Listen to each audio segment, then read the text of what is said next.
అండి, నేను మీ Sridevi. Welcome back to my channel MA cooking. ఈరోజు రెసిపీ వచ్చేసి చింతకాయతో రోటి పచ్చడి. ఈ చింతకాయ పచ్చడిని చాలా రకాలుగా చేస్తూ ఉంటాము, కానీ ఇలా ఒకసారి చేసి చూడండి, టేస్ట్ అనేది చాలా బాగుంటుంది. ఇది మా అమ్మమ్మ స్టైల్ చింతకాయ రోటి పచ్చడి. చింతకాయను పచ్చిగా నూరి పోపు పెట్టుకుంటూ ఉంటాము. అలా కాకుండా ఈ పచ్చడిని చింతకాయను ఉడికించి ఆ ఉడికించిన చింతకాయల నుంచి గుజ్జు తీసి ఈ రోటి పచ్చడిని చేస్తాము. ఈ పచ్చడిలో నువ్వులు వేస్తాము. టేస్ట్ అనేది సూపర్గా ఉంటుంది. ఎస్పెషల్లీ వేడివేడి అన్నంలో అయితే సూపర్గా ఉంటుంది. చింతకాయలు ఇంట్లో ఉంటే చాలు, అప్పటికప్పుడు ఈజీగా చేసుకోవచ్చు. మరి ఈ రోటి పచ్చడిని ఎలా చేయాలో చూద్దాం. నేను పెట్టే వీడియోస్కి లైక్ కంపల్సరీగా చేయండి. అలా చేయడం వల్ల నా వీడియోస్ ఎక్కువ మందికి రికమెండ్ అవుతాయి, నాకు కొంచెం సపోర్టింగ్గా ఉంటుంది. ఇప్పుడు ఈ చింతకాయ రోటి పచ్చడి కోసం 1/2 కేజీ చింతకాయలను తీసుకొని 2-3 సార్లు శుభ్రంగా కడుక్కోవాలి. చింతకాయకు డస్ట్ అనేది ఎక్కువగా ఉంటుంది కాబట్టి 2-3 సార్లు శుభ్రంగా కడుక్కోవాలి. కడుక్కున్న తర్వాత ఈ చింతకాయకు నారను తీసుకోవాలి. ఈ విధంగా తీసుకోవాలి. అన్నీ అదే విధంగా తీసుకొని మనం ఏ పాత్రలో అయితే చింతకాయను ఉడికించాలనుకుంటున్నామో ఆ పాత్రలోకి అన్నీ వేసుకొని నీళ్లు పోసుకోవాలి. ఈ చింతకాయ ఉడికించుకోవడానికి నీళ్లు ఎక్కువగా పోసుకోకూడదు, ఎందుకంటే మనం ఆ గుజ్జుతో చేస్తాం కాబట్టి నీళ్ళు అనేవి తక్కువగా ఉంటే గుజ్జు అనేది చిక్కగా వస్తుంది. ఇలా నీళ్ళు అనేవి పోసుకున్న తర్వాత స్టవ్ పైన పెట్టుకుని ఉడికించుకోవాలి.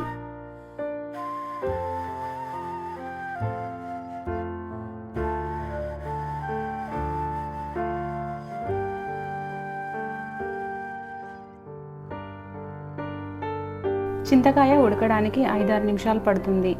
5-6 నిమిషాల తర్వాత చూసుకొని చింతకాయ ఈ విధంగా పగిలినట్లుగా అవుతుంది. అలా అయ్యిందంటే చింతకాయ ఉడికినట్లే. ఉడికించిన చింతకాయను చల్లారనివ్వాలి. చింతకాయ చల్లారే లోపు 10-12 పచ్చిమిర్చిని తీసుకోవాలి. అలాగే పుదీనా, కొంచెం కొత్తిమీరను కట్ చేసి పెట్టుకోవాలి. పుదీనాను కొంచెం తక్కువగా, కొత్తిమీరను కొంచెం ఎక్కువగా తీసుకోవాలి. ఇప్పుడు స్టవ్ పైన ఒక పాన్ పెట్టుకొని అందులో 1 టీ స్పూన్ జీలకర్ర, 1/2 టీ స్పూన్ మెంతులను వేసుకొని వేయించాలి. అందులో 3 టేబుల్ స్పూన్ల నువ్వులను వేసుకొని నువ్వులను వేయించుకోవాలి. మంటను మీడియం ఫ్లేమ్లో పెట్టుకొని వేయించుకోవాలి. నువ్వులు అనేటివి మాడిపోకుండా చూసుకోవాలి.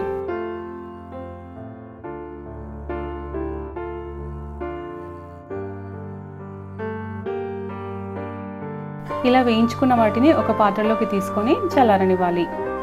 అదే పాత్ర స్టవ్ పైన పెట్టుకొని అందులో 1 టేబుల్ స్పూన్ ఆయిల్ని వేసుకొని కట్ చేసిన పచ్చిమిర్చిని వేసుకొని వేయించాలి.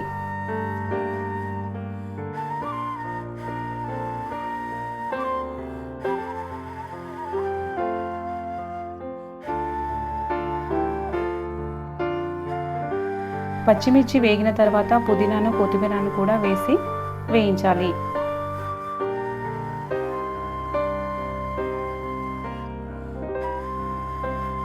తర్వాత 5-6 వెల్లుల్లి, 1 ఇంచు అల్లం ముక్కను వేసుకొని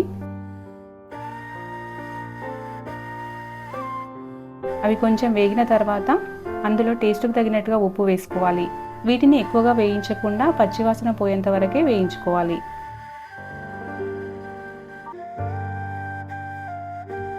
వేయించుకున్న తర్వాత స్టవ్ పై నుంచి కిందకి దించుకోవాలి. నేను రోటి పచ్చడి చేస్తున్నాను. ముందుగా వేయించుకున్న నువ్వులను ఇందులో వేసుకొని దంచుకోవాలి.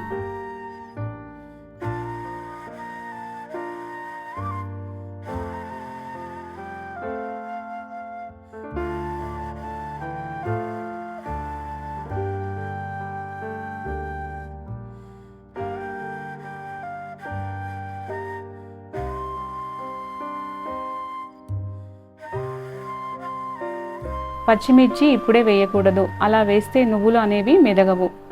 ఫస్ట్ దంచి నువ్వులను పౌడర్గా చేసుకోవాలి. తర్వాత ఒక గిన్నెలోకి తీసుకొని ఇప్పుడు వేయించుకున్న పచ్చిమిర్చిని రోట్లో వేసుకొని నూరుకోవాలి.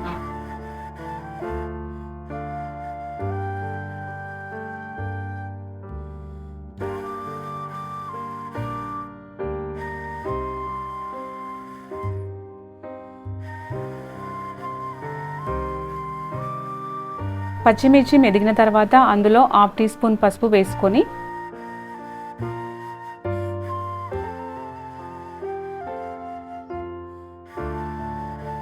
తర్వాత ముందుగా పౌడర్ చేసుకున్న నువ్వులను ఇందులో వేసుకొని ఒకసారి కలిపి ఈ విధంగా నూరుకోవాలి.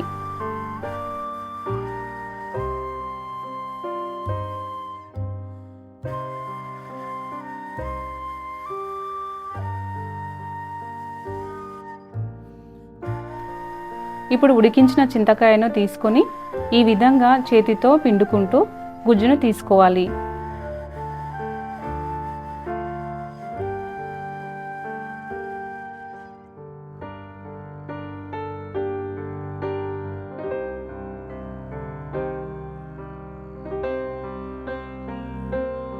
తర్వాత ఒక స్ట్రైనర్తో వడకట్టి గుజ్జును రోట్లో పోసుకొని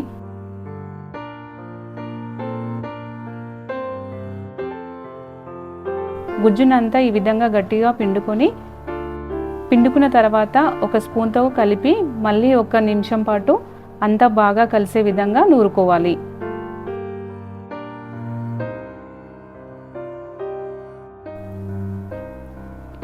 ఒకవేళ మీరు మిక్సీ వేసుకోవాలి అనుకుంటే ఆ నువ్వులను పచ్చిమిర్చిలను 2 చల్లారిన తర్వాత మిక్సీ పట్టుకొని అవి పేస్ట్ అయిన తర్వాతనే అందులో ఈ చింతకాయ గుజ్జును వడకట్టి అందులో వేసుకొని మళ్ళీ ఒకసారి మిక్సీ పట్టుకోవాలి.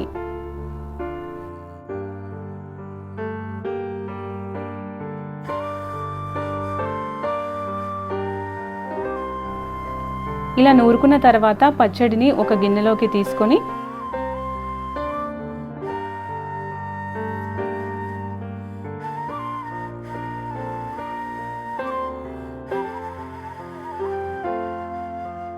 ఇప్పుడు పోపు వేసుకోవాలి. ఈ పచ్చడికి పోపుతోనే ఇంకా మంచి టేస్ట్ వస్తుంది. స్టవ్ పైన ఒక ప్యాన్ పెట్టుకుని అందులో 2 టేబుల్ స్పూన్ల ఆయిల్ని వేసుకోవాలి. ఆయిల్ వేడైన తర్వాత 1/2 టీ స్పూన్ ఆవాలు, 1/2 టీ స్పూన్ జీలకర్ర, అలాగే 1/2 టీ స్పూన్ శనగపప్పు, 1/2 టీ స్పూన్ మినపప్పును వేసుకొని 3-4 వట్టిమిరపకాయలను తుంచుకొని వేసుకోవాలి. పోపు మంచిగా వేగిన తర్వాత కొంచెం కరివేపాకును వేసుకొని దించేయాలి. తయారు చేసి పెట్టుకున్న పచ్చడిలో వేసుకోవాలి. ఇంతే, టేస్టీ అయిన చింతకాయ రోటి పచ్చడి రెడీ. వేడివేడి అన్నంతో తింటే చాలా బాగుంటుంది. ఈ టేస్టీ అయిన చింతకాయ రోటి పచ్చడిని మీరు కూడా ట్రై చేసి ఎలా వచ్చిందో కామెంట్ బాక్స్లో కామెంట్ చేయండి. ఇంతేనండి, ఈ వీడియో నచ్చిందనుకుంటున్నాను. ఈ వీడియో నచ్చినట్లయితే లైక్, షేర్, సబ్స్క్రైబ్ చేసుకోండి. మరిన్ని వీడియోతో మీ ముందుంటాను. Thank you.